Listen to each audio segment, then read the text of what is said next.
And we have a web question. It's come in from Deirdre Baker in New South Wales. Peter Singer, in your 2001 article, Heavy Petting, you state that mutually satisfying sexual activities between humans and animals can develop.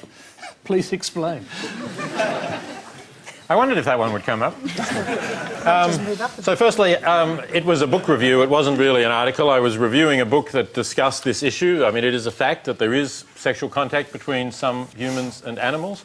And I was raising the question why we have such a taboo on this. Now, obviously, sometimes it involves cruelty and the infliction of power and dominance on an animal, and clearly I oppose that. But there can be occasions, I don't know, you know, it's a family program, how much vivid description you want, but... Go ahead. OK, so...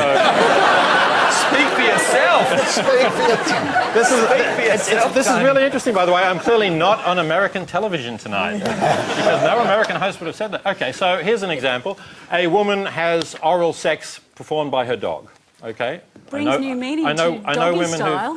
I know women who've said that this is something that pleases them. The dog is free to do it or walk away. There's no dominance over the dog. Okay, that seems to me harmless. This is a trained dog, obviously. Well, it's her dog who enjoys doing it and sees that the dog gives pleasure to the companion who the dog lives with. You know, I don't see why we have a huge taboo Peter, even over this is just discussing. Weird. Yeah. It's just weird. It's not common, but is it wrong? Is the question, right? Jay, this is your territory. I'm not.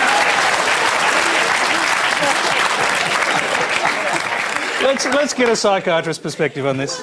I'm just sitting here thinking now, Freud did say that human beings are polymorphously perverse, which is another way of just saying there are lots of different views that just...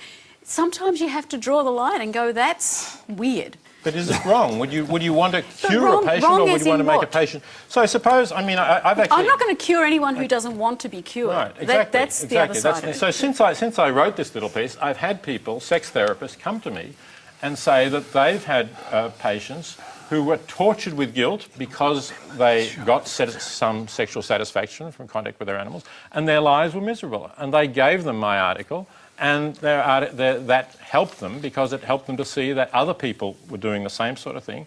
And here was at least somebody who was saying, you know, this is not a sign of terrible moral evil.